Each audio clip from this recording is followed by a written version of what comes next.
Welcome to Chandu English tutorial. Many students learn tenses but still make mistakes. Do you know the reason? They are not clear about helping verbs. In this video, I will explain you all helping verbs in a simple table. Let's learn them.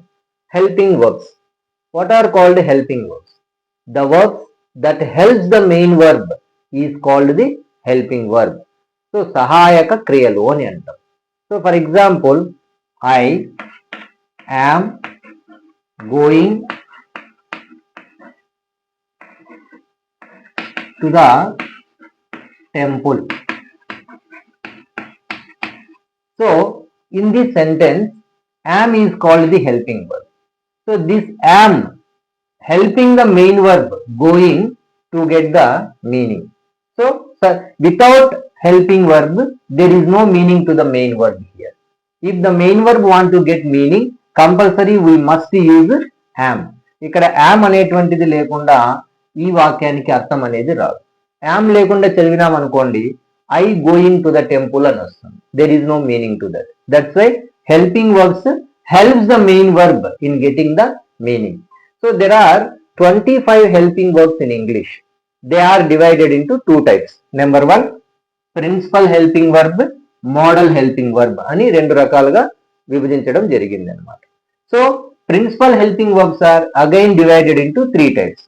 BE forms, do forms, have forms అని మూడు రకాలుగా విభజించారు. Then again modal helping verbs are divided into two types. Future verbs, obligatory verbs అని two types గా divide చేయడం జరిగింది. So now be forms. So వేటిని మనం బిఈ ఫార్మ్స్ అని అంటాము? Present be forms are is, am, are. So past be forms are was, were. whereas present do forms are do, does. Past do form is did. So present have forms are has, have. Then past have forms are had. Then future verbs. ఏంటి future verbs? ఇక్కడ మనకు shall, will, can, మే. వీటిని మనము present future verbs అని అంటాం. Then past future verbs are should, would, could, might. Then obligatory verbs must, dare to, ought to, need to. వాటికి past forms had to and used to. Now let's learn BE forms. As I already told you, am, is, are. These three are called present BE forms. Was, were. These two are called past BE forms. So am అనే దాన్ని మనము I అనే subject తో use చేస్తాం. I am a student. I am a teacher. So is used with he, she, it and any singular nouns. For example, he is a doctor, she is a nurse, it is a pen, Ramu is a boy. So singular noun. So are used with you, we, they and plural nouns. For example, you are a teacher, we are friends, they are my friends. Plural nouns. Pens are sharp, pencils are sharp. So was used with I, he, she, it and any singular nouns. For example, I was a teacher but not now. So he was a student, so she was a girl, so it was a book. So like that, singular nouns we use was.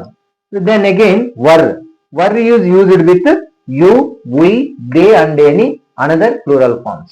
For example, you were, we were, they were, pens were, books were, etc.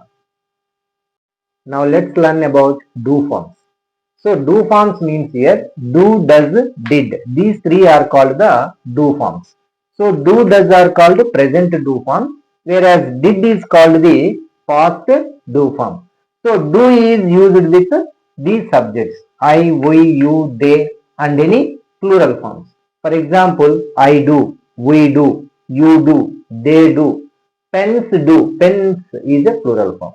So does is used with he, she, it and any singular nouns. For example, he does, she does, it does, pen does, pencil does, book, does, singular nouns. So did is used with all these subjects. For example, I did, we did, you did, they did. Pens, plural noun, did. Then again, he did, she did, it did, and pen did, singular noun. So now do forms we use to frame the questions and negative forms. So మనము question తయారు చేయడానికి మరియు వ్యతిరేక అర్థాలు అన్నమాట. అంటే negative forms లో మనము ఏం ఉపయోగిస్తాము? డూ ఫార్మ్స్ ని ఉపయోగిస్తాం. For example, do you come to school, ఇక్కడ ఇది క్వశ్చన్ అన్నమాట, yes or no type question.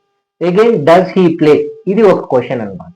Did she come, so here we used do, does, did to frame or to form the question, అంటే ప్రశ్నలను తయారు చేయడానికి ఉపయోగించారు. అలాగే we used do forms in negative statements. For example, I don't play, she doesn't play, they didn't come. So ఇక్కడ negative forms అనమాట వీటివి. అలా negative forms ని తయారు చేయడానికి మనము డూ ఫార్మ్స్ ని ఉపయోగిస్తాం. Remember one thing here, the most important one. So చాలా మంది అంటే చాలా రకాలుగా తప్పులు చేస్తూ ఉంటారు ఇక్కడ ఈ విషయంలో అన్నమాట. For example, do, does, did అనే పదాలు వాక్యంలో వచ్చినప్పుడు ఖచ్చితంగా బాగా గుర్తుపెట్టుకోండి, V1 మాత్రమే రాయాలి. Remember that. Now let's learn have forms. So these have forms are we use it to express completed actions just now. అంటే ఇంతకు ముందే పూర్తి అయినటువంటి పనులను తెలపడానికి మనము హ్యావ్ ఫార్మ్స్ అనేటువంటివి ఉపయోగిస్తాం అన్నమాట. Especially in the perfect tense, whether it is a past perfect or present perfect. So have and has, this two are called the present have forms. So had is called the past have forms అన్నమాట. So have is used with I, we, you, they and any plural forms. For example, I have a car, we have, you have, they have, and boys have, girls have. Whereas has used with singular nouns, and he, she, it and any singular. He has, she has, it has, and girl has, and boy has. So had is used with all these subjects. Questions from these forms in the competitive exams. అంటే competitive exams లో ఏవైనా కావచ్చు, అంటే TET, DSC, APRJC, bank coaching, ఇతరత్ర exams లో be forms పైన మనకు questions ఏ విధంగా అడుగుతారంటే, choose the correct helping verb. అంటే ఇక్కడ మనము కరెక్ట్ హెల్పింగ్ వర్బ్ ని ఫైండ్ అవుట్ చేయాల్సి ఉంటుంది అన్నమాట. The first one, she blank completed her homework. So ఇక్కడ మనము వేటిని ఆన్సర్ గా రాయాల్సి వస్తుంది అంటే, రాయడానికి ముందు రూల్ ని మనము గుర్తు పెట్టుకోవాలి. బాగా గుర్తు పెట్టుకోండి, నేను హ్యాజ్, హ్యావ్ వచ్చిన తర్వాత V3 ఫామ్ వస్తుంది అని చెప్పాను. సో అంటే పాస్ట్ పార్టిసిపుల్ అన్నాను. ఇక్కడ కంప్లీటెడ్ అనేది ఏమవుతుందంటే మనకు పాస్ట్ పార్టిసిపుల్ V3 ఫామ్ అవుతుంది. సో కాబట్టి ఈజ్ తర్వాత డూ తర్వాత ఖచ్చితంగా మనము పాస్ట్ పార్టిసిపుల్ యూజ్ చేయమన్నమాట. సో ఇక్కడ ఉన్నది రెండు ఆప్షన్స్, అవేంటివంటే హ్యావ్ మరియు హ్యాజ్ అనేటువంటివి. ఇక్కడ కూడా కన్ఫ్యూజన్, హ్యాజ్ రాయాలా హ్యావ్ రాయాలా అని.